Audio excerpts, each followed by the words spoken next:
Hello, and thank you for joining us for Lunchtime News on KBC Channel 1. We're coming to you live from the Broadcasting House in Nairobi. My name is Giverson Maina, and our sign language interpreter is Anwangeshi. So join us for the next 1 hour or so for news within, of course, across the country, and of course start interacting with our media, social media platforms at KBC Channel 1, and of course mine is at Giverson Maina. And now let's get started. The government has assured Kenyans that comprehensive measures are being put in place to prepare the country for the anticipated El Nino rains later this year. Now, Deputy President Kithure Kindiki says a multi-agency approach has already been activated to minimize the impact of floods, landslides, and even other disasters associated with the expected heavy rains. Now, our reporter has more. The government has stepped up preparations ahead of the anticipated El Nino rains expected between October and December, following forecasts indicating a high likelihood of above normal rainfall. Deputy President Kithure Kindiki says the government is working with ministries, departments and agencies to ensure the country is fully prepared. We want to assure the country that there is no need of panic, and we are engaged. All the ministries, department agencies, all organs of state are engaged to ensure that in the event of the actualization of the prediction by the scientists, the country is prepared and we are not taken to surprise. The Deputy President, who chairs the Cabinet Committee on El Nino Preparedness and Response, says the government will prioritize flood mitigation, public health, protection of lives and uninterrupted movement of goods and services. In some parts of the country, we have had depressed rainfall. In the short run, we do not expect to have a major food deficit situation, and therefore I think it's important that the country be assured that our food security is stable. He added that disaster-prone areas will receive special attention through preventive interventions. Traditional areas which are prone to mudslides and landslides and flooding will take preventive measures, and should this happen, we'll take active measures to make sure that we mitigate on loss of human life and public safety concerns and other disruptions that are associated with the El Nino rains. Kindiki said the newly enacted National Disaster Risk Management Act 2026 will strengthen coordination between the national and county governments, including joint interventions such as unclogging drainage systems in Nairobi. He also assured Kenyans that the country remains on high alert on Ebola, adding that no case has been reported and contingency measures are already in place. The government has urged county governments and the public to work together in disaster preparedness as the country braces for expected rains later this year. Jackie Wambiru, Lunchtime News. No, thank you, Wambiru, for that report. And now, away from El Nino stories, the Kenya National Private Security Workers Union is calling on the Ministry of Labour to ensure only private security firms complying with the gazetted minimum wage of 30,000 Kenyan shillings are awarded contracts in public institutions. Now, the union has warned that it will mobilize its members to eject non-compliant companies from government offices. Now, speaking in Nairobi, the Union Secretary General Isaac Adambo now accused many local private security firms of ignoring 30,000 Kenyan shillings minimum wage despite securing lucrative government contracts. He also urged the Ministry of Labour to strictly enforce compliance and, of course, ensure only firms adhering to the wage regulations set by the Private Security Regulatory Authority under the 2023 Gazette Notice are allowed to provide security services in public offices. I want to ask the CS of Labour, as you have considered the minimum wages, general wages order in various sectors of the Republic of Kenya, I want to beseech that you must again put into place mechanism to make sure the same gazettement or increment by His Excellency the President has been respected and obeyed. If we are going to find the Private Security Regulation Authority has licensed thieves in this industry who are not paying the required minimum wage, who are not paying the taxes. We are going to visit those assignments and make sure we chase them out of those assignments. Now, Kenya has been identified as a strategic gateway for advancing women's leadership and peace building initiatives across Africa. Now, as the International Women's Peace Group officially launches its engagement in the country. Now, speaking during a peace conference in Nairobi, the International Women's Peace Group chairperson Nayong Jion noted that the organization is seeking to forge long-term partnerships with Kenyan stakeholders to strengthen women's role in promoting sustainable peace across the continent.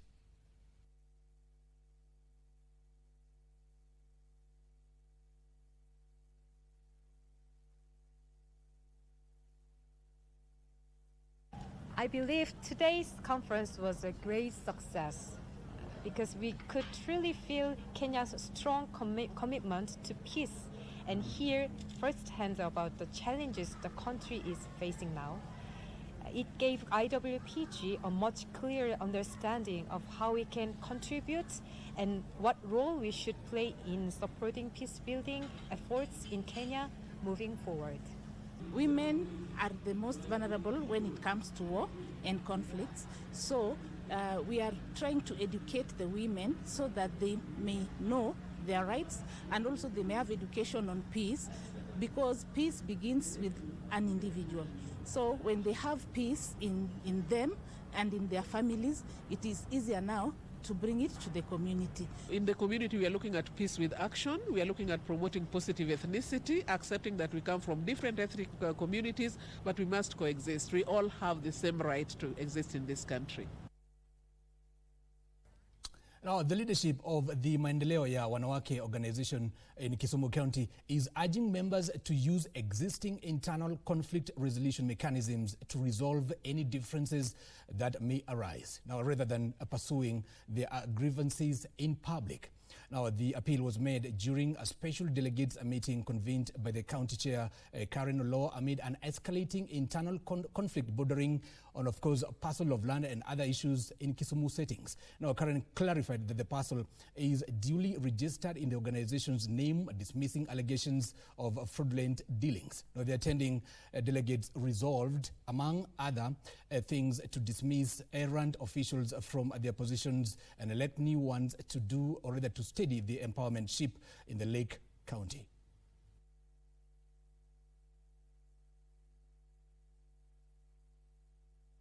It has been established that this issue of fraud, this issue of land that was not properly handled is neither here nor there.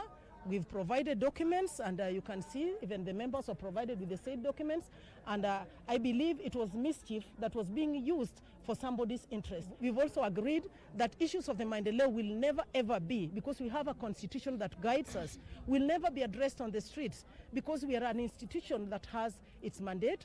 We have protocol and procedures, we have a constitution, and we all know the people who are here are very well much aware of how internal issues, dispute, or issues outside should be handled. Now, a new initiative aimed at recognizing excellence in journalism, strategic communication and digital storytelling has been launched in Mombasa. Now, with the organizers promising to raise professional standards while, of course, promoting ethical and impactful media practice. Now, speaking during the launch, Deputy Government spokesperson this Monaisha Chizuga reaffirmed the government's support for the initiative and called on institutions to create more opportunities for journalists outside conventional newsrooms' role. Now, she reiterated that it was high time for journalists to take up their space in the profession and stamp their authority, especially now that the country was heading to the general election. Now, sentiments echoed by the leaders who also attended the launch. The inaugural awards gala is scheduled for October or November this year.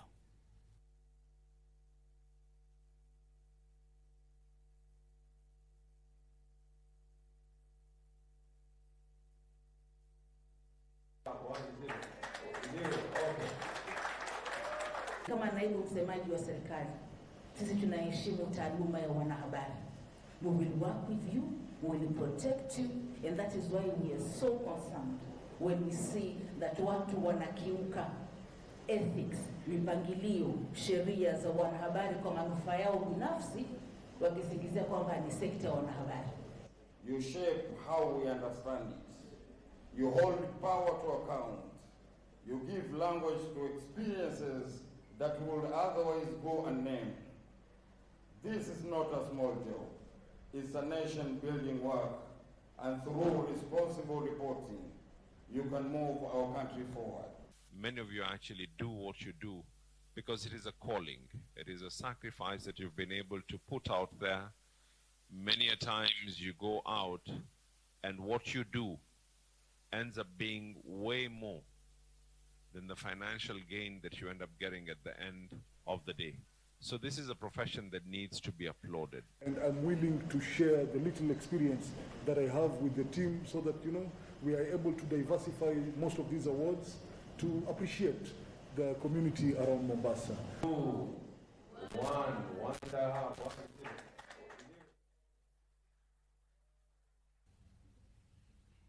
And I change focus to other matters now. The Kenya School of Government says Kenya's public service must embrace accountability, deliver measurable results, and break away from a culture of mediocrity in order to regain public confidence. Now, speaking ahead of the institution's centenary celebrations, Director General Professor Nura Mohammed said the next generation of public servants must be ethical, citizen-centered, and focus on transforming service delivery across the country.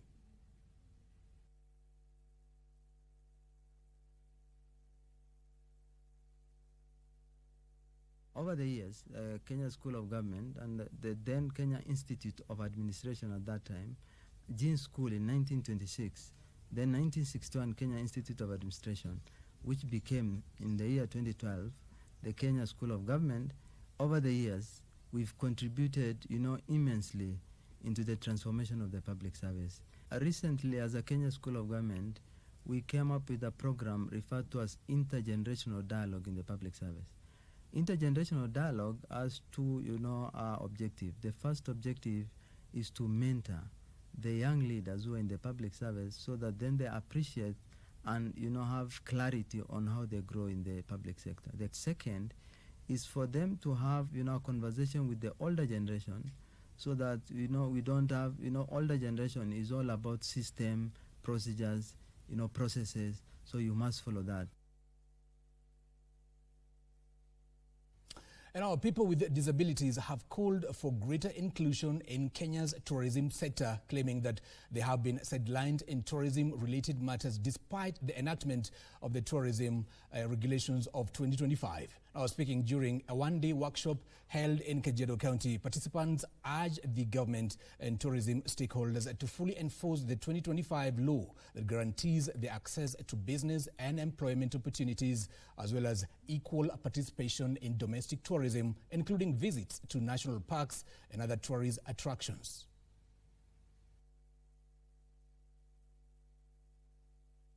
The training is involving the persons with disability to ensure that they know their rights as from the Person with Disability Act 2025. So today's session is basically to be able to sensitize our community in Kajiado County to understand what is their role. Tungeomba serikali na wale wengine wahusika waweze kutupa nafasi hata na sisi tuhusike katika kitengo hiyo kwa sababu ya kipato. So many tourists come in Kenya and in our county, so we need to take this opportunity and also ask our county government to also have good structures and implement the laws and the act so that we can even have 5% enacted. Now let's cross over to the coastal region where youths in Kilifi County are calling upon the government to set aside a special allocation to manage mental health for men. Now this follows the launch of the community, stakeholders event to, of course, to urge the community to of course, keep an eye on the issue.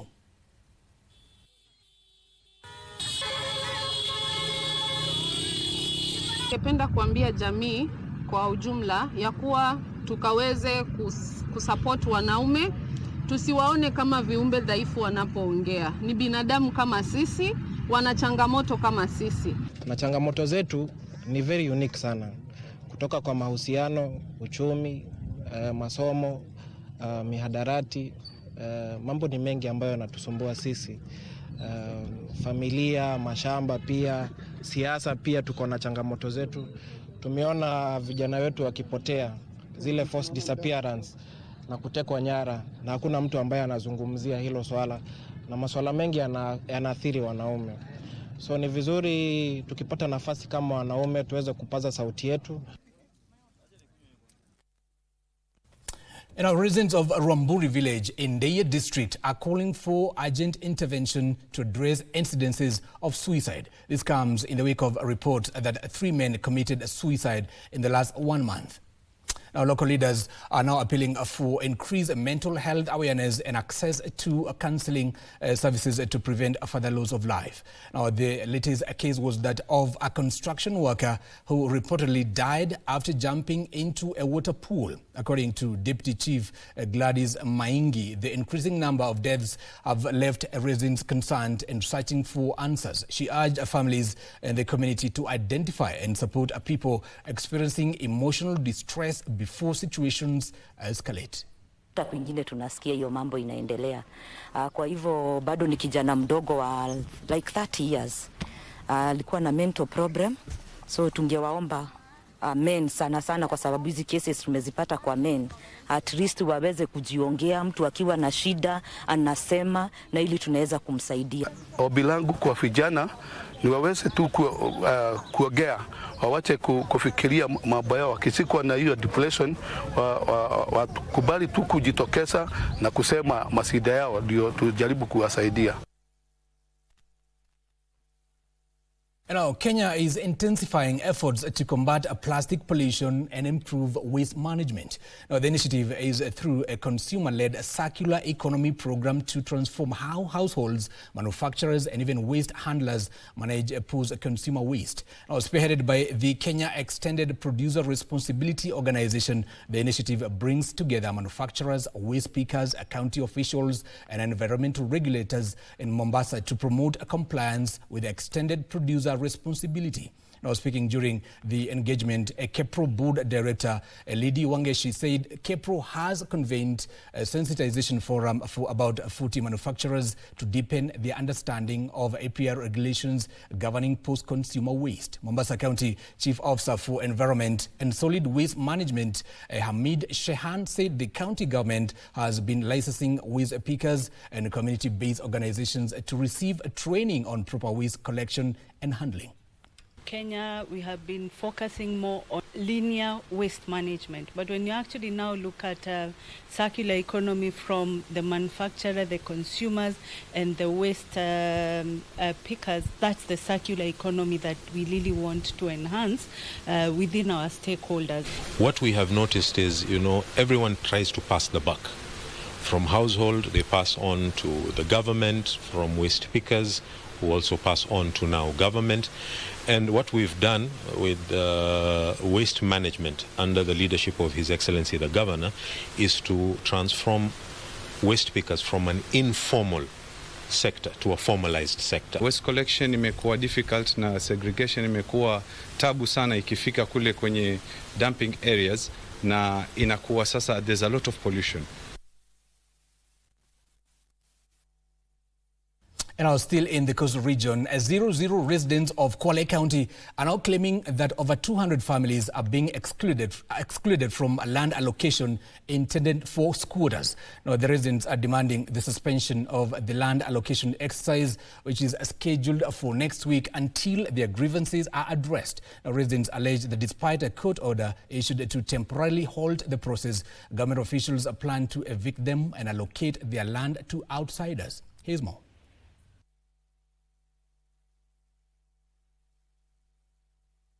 In 2018 ardhi hiyo ilipopimwa kulikuwa na maskwota zaidi ya 130.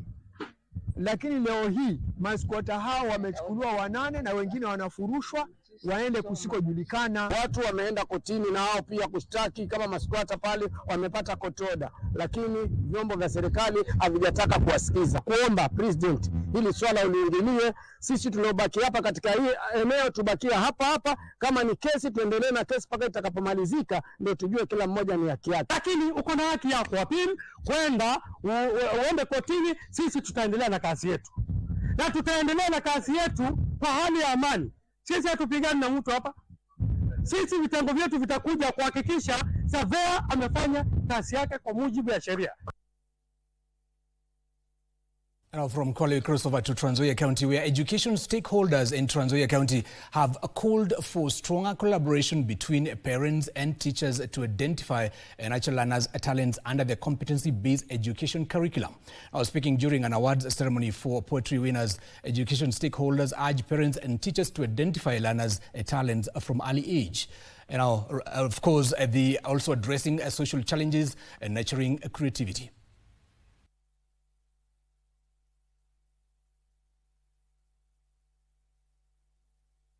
CB inasema ya kuwa tunache talents kwa watoto, tuguze vipaji katika watoto hawa, maana katika vipaji ndio hawa watoto wataendelea sana katika masomo yao na katika pia kujinufaisha kimaisha.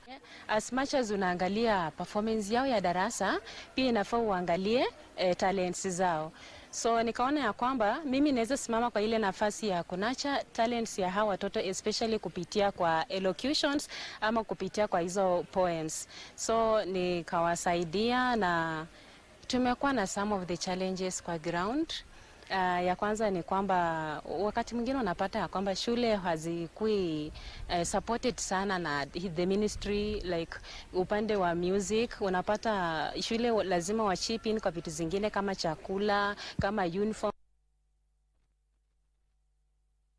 Matters politics now. A movement of Gen Z women within the ruling UDA party in Kakamega County has officially launched a campaign aimed at encouraging more young women to register as voters ahead of the next general election. Now, this initiative aims to extend the voter registration campaign to Gen Z residents, ensuring high registration numbers. Now, speaking outside the UDA offices in Kakamega town, Queens of UDA movement leader Karen Juma noted that the initiative aims to familiarize the party and mobilize a large number of young people to register ahead of the 2027 elections.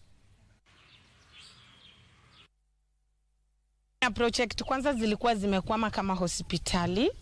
Nimeona saizi hospitali inaendelea.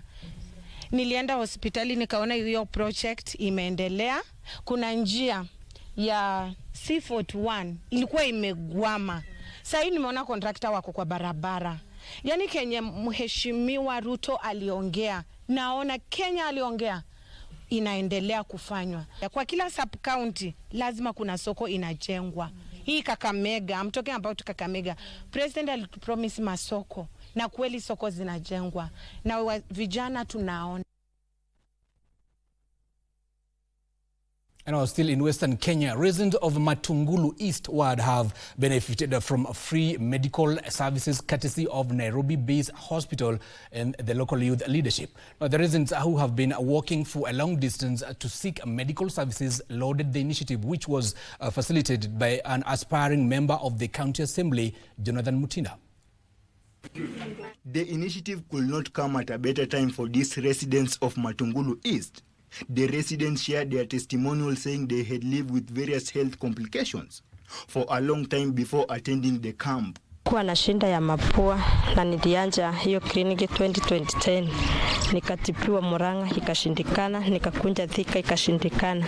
Na wakati nimekunja Machakos Katheka ndio nilitipiwa hiyo shinda ya mapua. Na nashukuru sana because of hii fursa ambao our incoming MCA Matungulu East Ward Jonathan Mutinda ametuletea. Nimekuja hapa Katheka kwa matibabu na nimepimwa, nimeonekana ugonjwa wangu, na kesho nimeambiwa niende Nairobi nifanyiwe scan. Nilikuwa hapa last month, nikatibiwa, nikaenda Nairobi, nikapewa mandawa. Nimerudi hapa mara ya pili. Kupata pia ama kuangaliwa pia mimi naendelea. Some reported experiencing immediate relief after receiving treatment and consultation from medical team.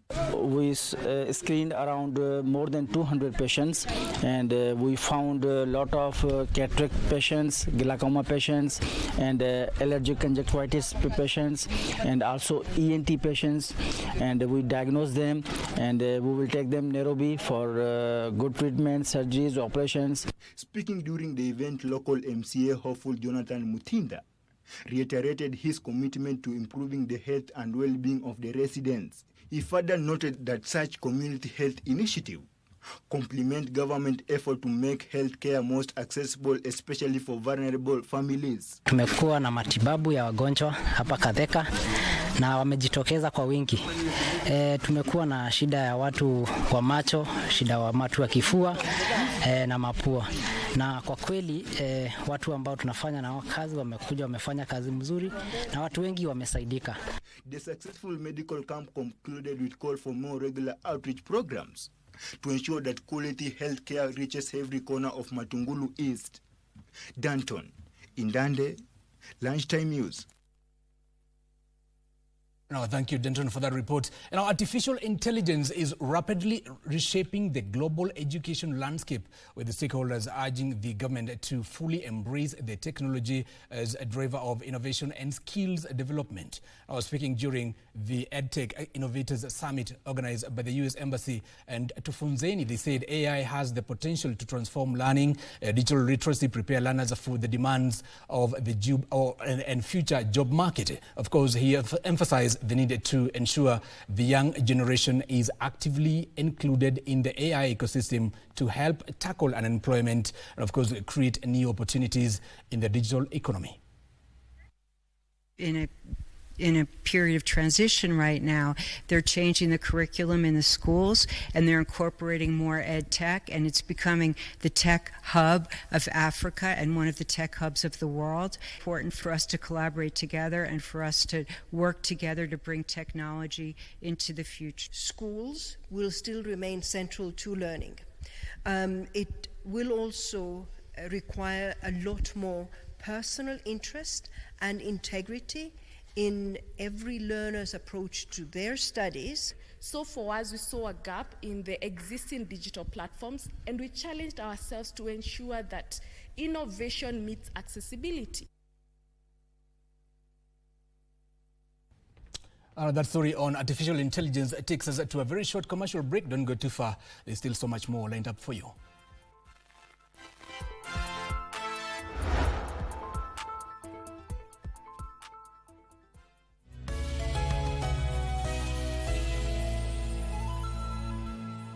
Umechoka kutumia links za kukwama? Cheki, free rewards ni hatari. Bro, ulikuwa unatumia wrong link na wrong info. Unahitaji info sahihi na link sahihi. Ni time ya info sahihi. IEBC Continuous Voter Registration iko live. Mistari ndefu Z, hakuna cha wrong links. Main character energy unlocked. Right information, right direction. My vote is my ultimate choice. Jisajili leo katika ofisi ya eneo bunge, kituo cha huduma au Customer Experience Center iliyopo Anniversary Towers, Nairobi. Kuwa change, kura yako ndio future yetu sote.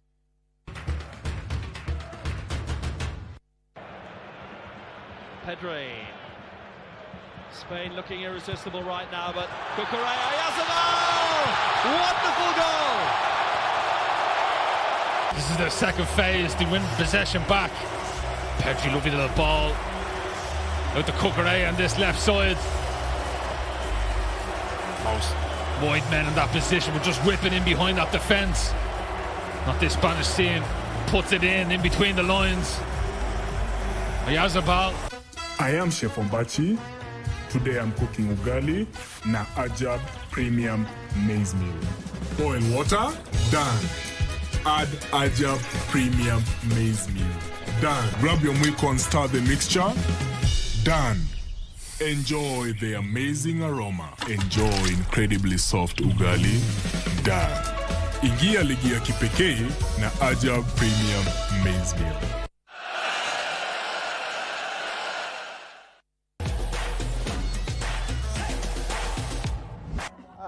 Mimi ningependa Portugal ishinde at the end kwa sababu nani hajashinda nini yote. Kapi yote ya maana na kwa downgrade. So ningependa sana at least nani abebe kitu, Ronaldo abebe kitu. Guys, welcome to KBC. Tell a friend to tell a friend.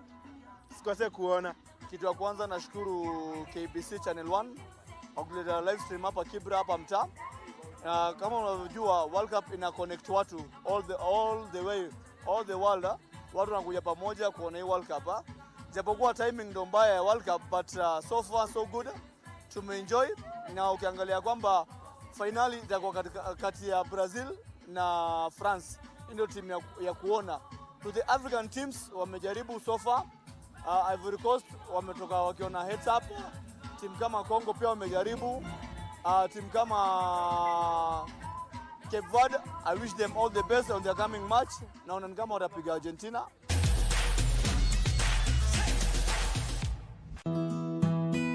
Kwenye Mkulima wiki hii tunakuza uyoga na kuendeleza kilimo biashara. Lazima ikuwe ndani ya nyumba, huwezi kufanya nje. Nimeelezea nikasema hata kama ziua zinakuwa kwa msitu, ule msitu umeipea conditions zenye ziko very good for that. Yeah. But sasa hapa tunajaribu kuleta ile conditions za msitu za forest hapa ndani. Ungana nasi Jumamosi saa 10:30 hapa KBC Channel 1 kwa mseto kamili wa kilimo.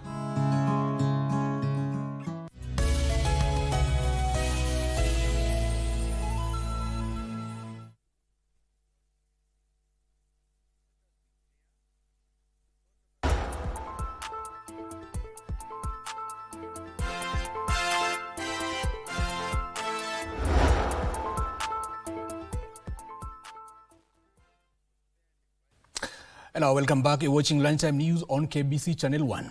Now let's cross over to Narok County, where the government has reaffirmed its commitment to improving newborn survival through a 4.5 billion shillings investment in neonatal incubators and specialized newborn care equipment across the country.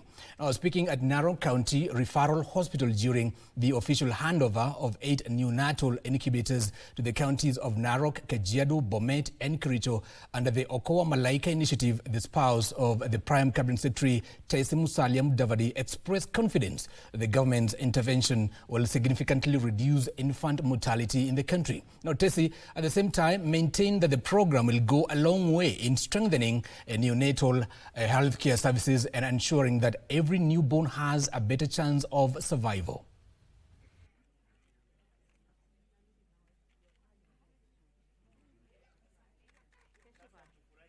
Our vision is simple. A Kenya where every woman receives the care she deserves, every newborn is given the best possible start in life, every healthcare worker has the equipment needed to save lives, every hospital is ready to provide life-saving care when it matters most. We want a future where no family in Kenya suffers the heartbreak of losing a baby to prematurity. We are not there yet, but we are on our way. And with the same conviction that has walked us to 32 facilities today. Nataka kukuhakikishia kwamba kutoka siku hii ya leo, kwa sababu umetuhusisha Narok, tutatembea pamoja na tutaokoa maisha ya malaika kutoka Narok hii na kwenda kote nchi yetu ya Kenya yote. Now we'll cross over to Kisii County, where learning institutions in various counties have benefited from water tank donations and a partnership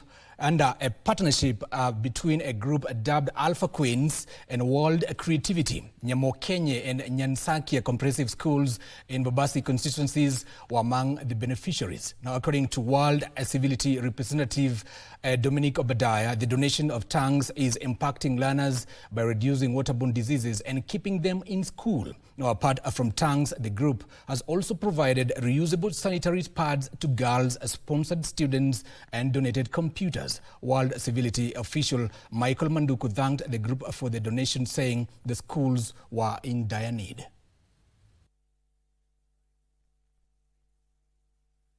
You know that many schools now are trying to have lunch in schools, and water is a basic need. Without water, they cannot be able to stay in school. So for them to be able to access clean water, we thought it's important that we provide water tanks for such institutions so that they can stay in school.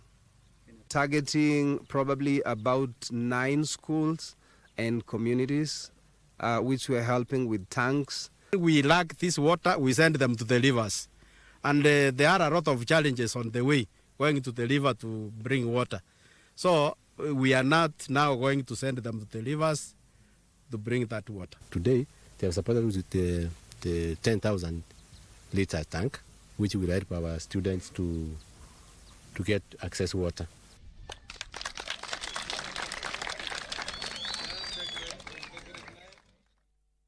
And our sports betting continues to gain a momentum in the country. A 57-year-old Edwin Endemoli has now acquired millionaire status following his lucky draw in the 50 million Kenya shillings must-be-won Betika jackpot. Now, Edwin's newly acquired fortune comes after his accurate prediction of 14 out of 15 games in the 2-month betting window. Now, he encourages Kenyans to practice responsible betting and keep an eye out for scams.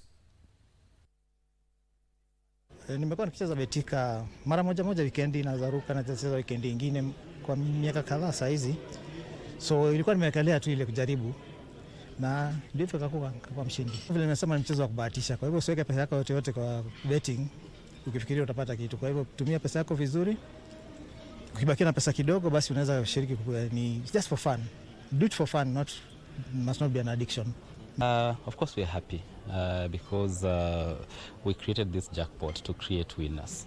So whenever we get a winner, we are happy. Usually it's guaranteed that after every 8 weeks we'll have a winner. We wish we could have them in between. But I don't know if we need to make the jackpot a bit easier because it's been 8 weeks since we started, but we are very happy for him.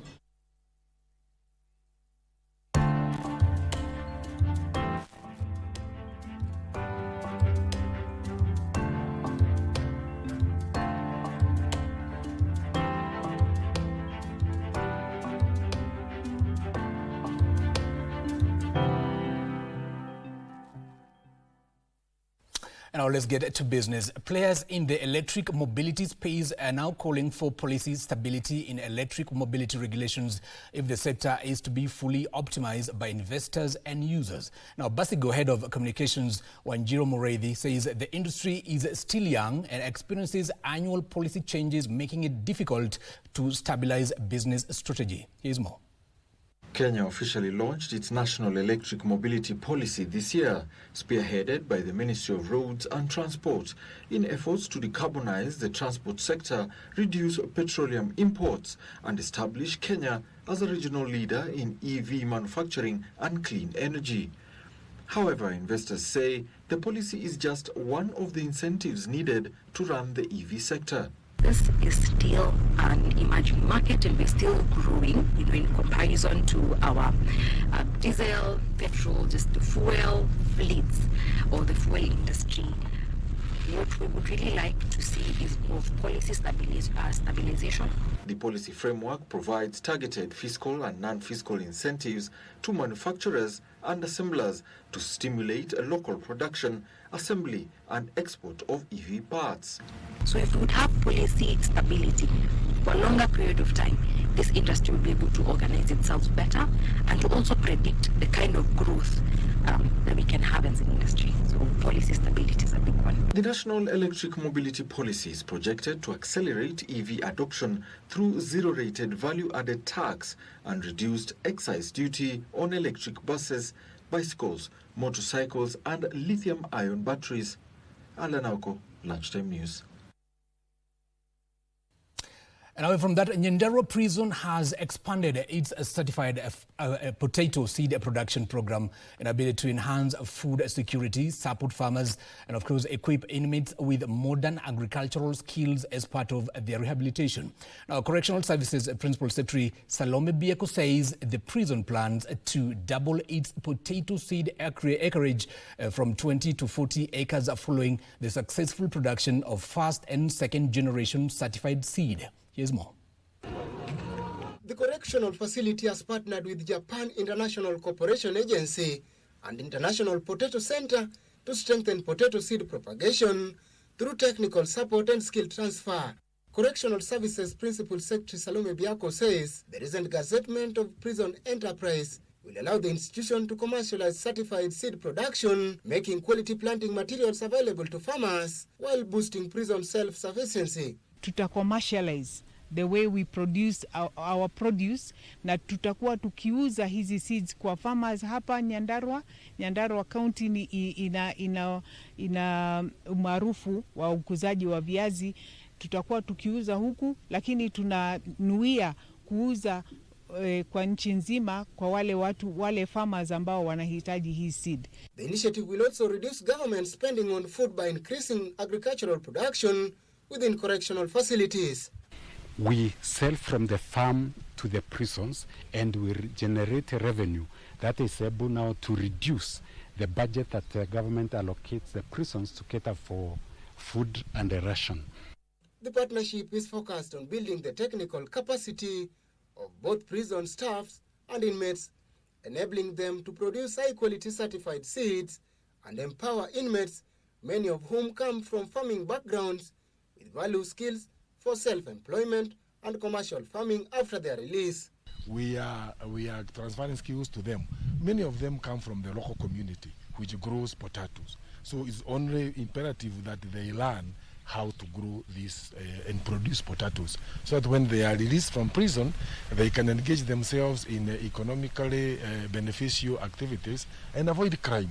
To support the government efforts for technical transfer of skills, so that also prison, being the medium of correction, can pass on these skills to the inmates, and also to support our farmers who really are losing a lot out of lack of quality seedlings. The stakeholders says Nyandarua Prison is the first correctional facility in Kenya to undertake potato seed propagation on such a scale, with plans to expand production to different potato varieties and supply farmers with high quality, high yield certified seeds.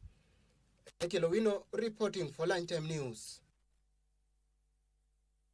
Now, the local manufacturing industry is seeking to leverage Italy's food processing technologies to stem the country's persistent post-harvest losses and limited value addition. Through the Africa on the Road project, 13 Italian companies are showcasing technologies spanning irrigation systems, greenhouse solutions, food processing equipment, industrial automation, and industrial packaging, with the aim of establishing long-term commercial partnerships with Kenyan manufacturers.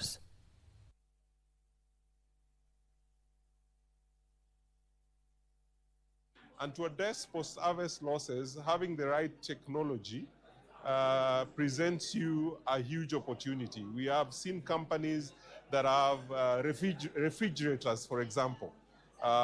We've seen in places within our country, particularly in Central Province, where we produce enough tomatoes, but we cannot keep them, probably because of the lack of bulk storage.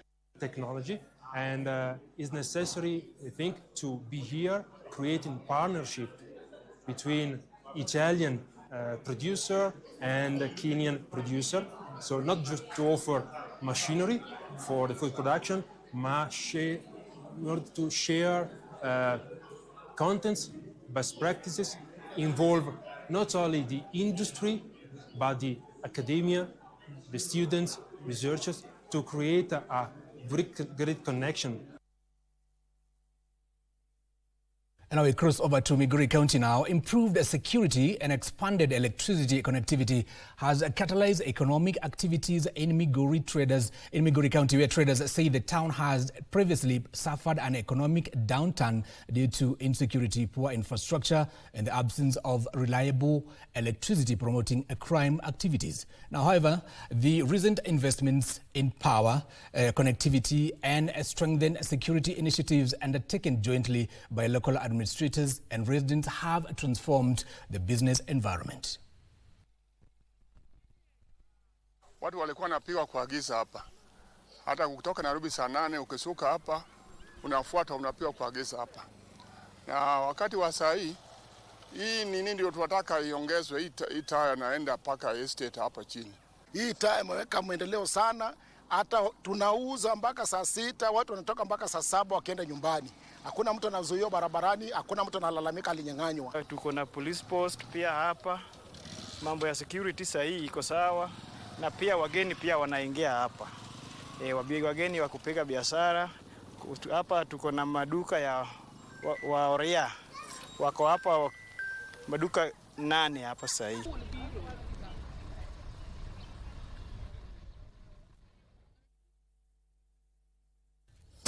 Now let's take you to an interview between, or rather the interview of the European Union ambassador. Take a look. Much for making time for us, Ms. Henriette Geiger. She will be speaking to KBC Channel 1, and we're just going to be talking briefly about your tenure. My name is Ndota Mokami.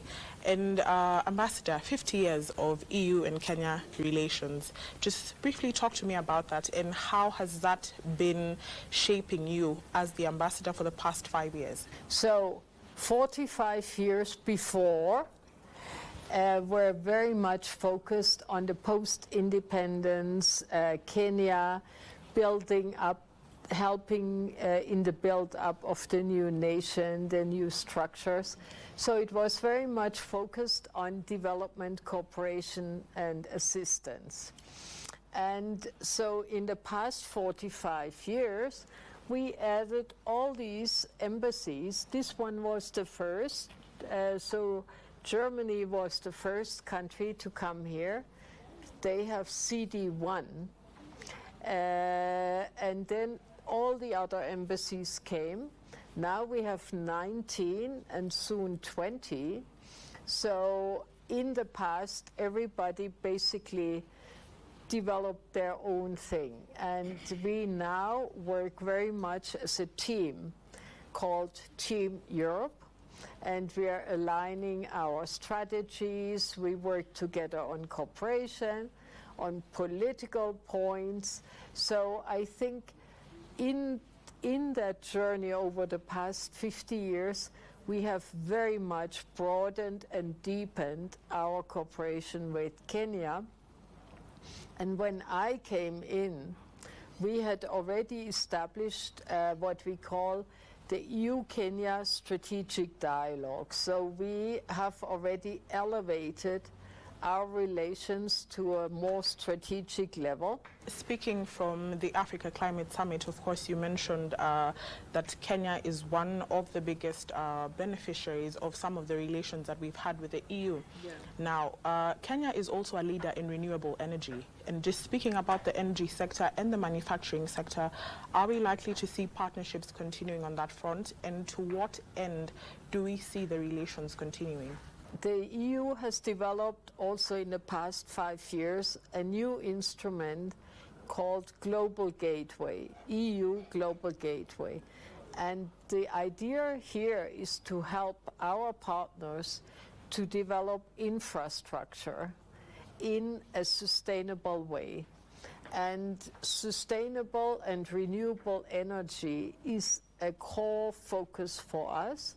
And we will develop in the next, because we are starting a new financial cycle, renewable energy will be one of the key aspects of this global gateway. And the global gateway is supposed to bring both grants, but also private sector investments in, because with grants, you don't get very far.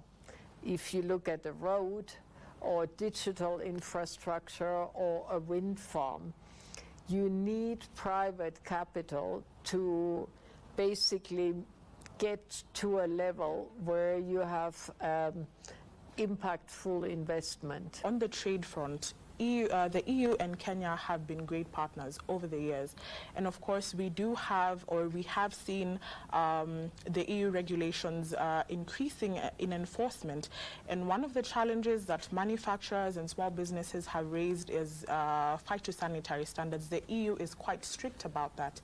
Are we likely to see the strictness of those regulations continuing in the coming years? And also, how can Kenyan manufacturers and exporters be able to meet up with those international standards? The EU has a bad reputation of over-regulation, and increasingly also within the EU, they say we have to tone it down a little bit.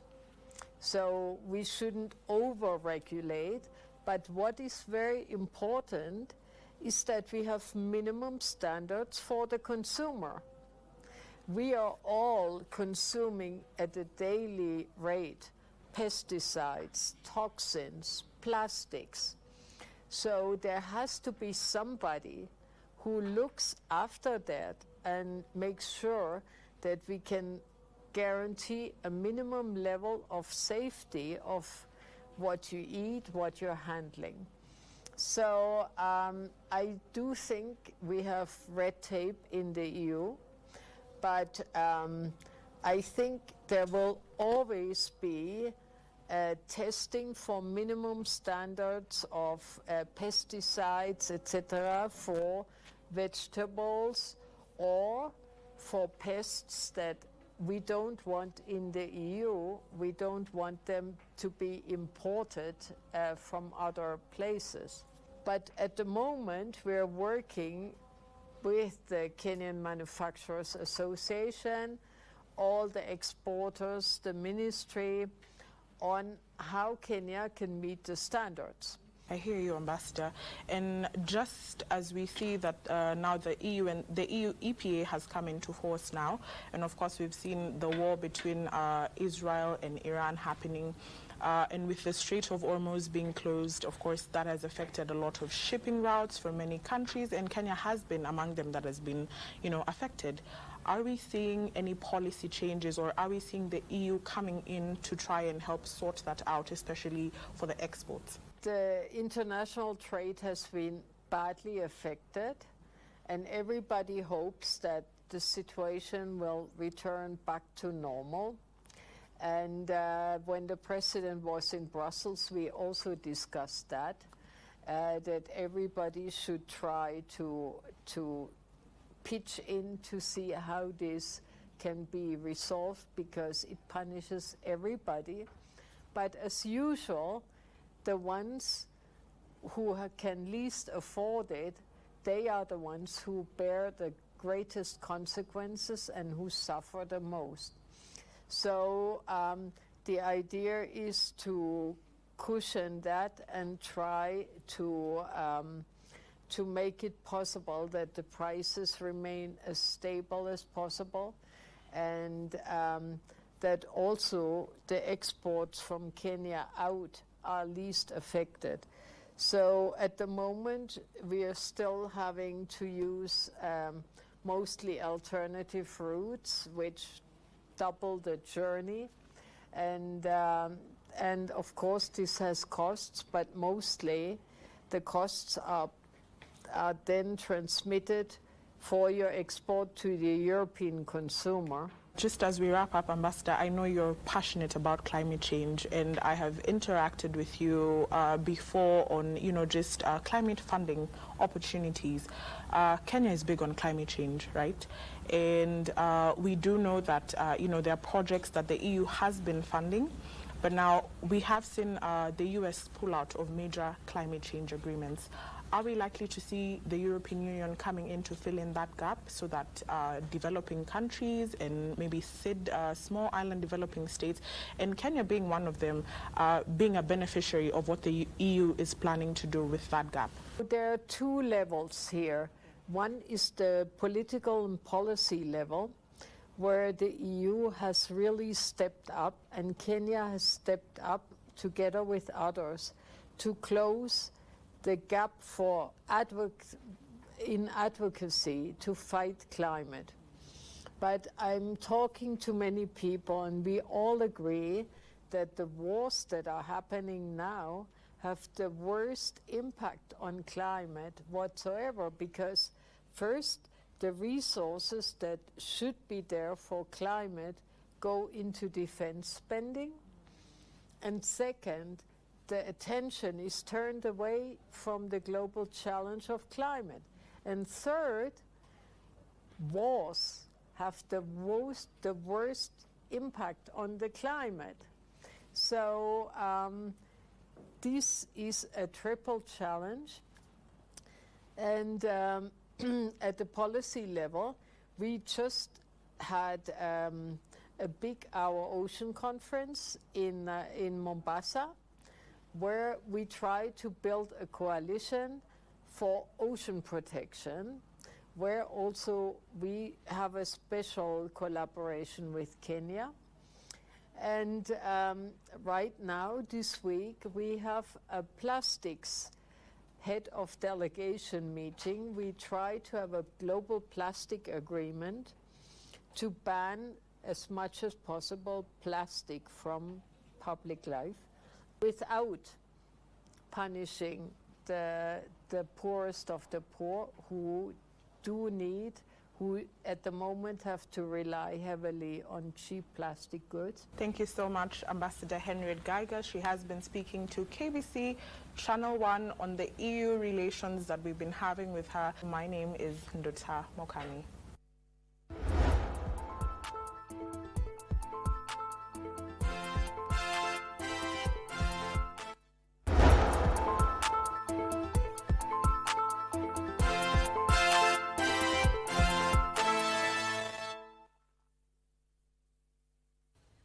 And now let's get sporty.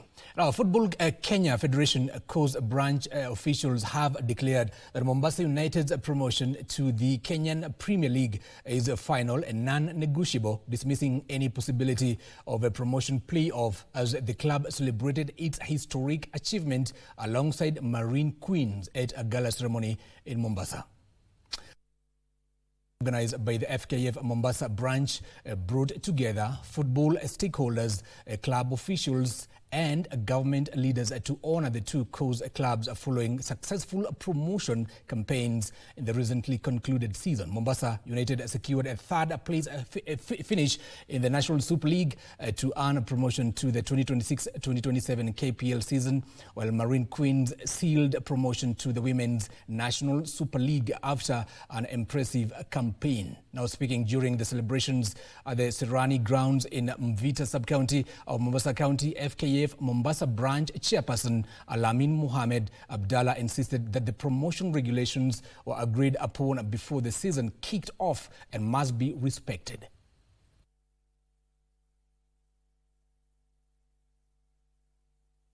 I think tayari hii imedhihirisha kuwa kuna talent Mombasa, na zile talent ambazo tunazikuza hapa Mombasa, I think kutakuwa na two options. Either watu zile talent zende Mombasa United ama zende Bandari. Mombasa United ni amange ya zile timu ambazo zimekuwa promoted, na habari za kwamba labda kutakuwa na mvutano wote, it is outside the FKF. It will open opportunities for our players, our homegrown players Mombasa, waweze kucheza at national levels. So we'll be also demanding rights for our players to play in the Harambee Stars. We'll be also demanding the right for our players to feature in the junior starlets and all that. So Now let's go to World Cup, where Spain cruised to the round of 16 in stellar fashion after thumping Australia 3-0 at the Los Angeles Stadium, now giving them their first World Cup knockout since 2010. Now, Michael Oyarzabal found the net in the 36th minute when he swept in Mark Cucurellà's low cross after pressure from Spain. Now, Pedro Porro doubled the lead in the 66th minute, heading home Alex Baina's cross. Now, Oyarzabal later combined with Cucurella again to make it 3 and seal the victory. In other matches of round 32, Portugal edged out Croatia 2-1 and Switzerland beat Algeria 2-0. Trying to get it to Bain, and he's done it. Rodri Amondo's waiting. It's a brilliant header. It's Pedro Porro. No stopping Spain now. Well watched down the middle.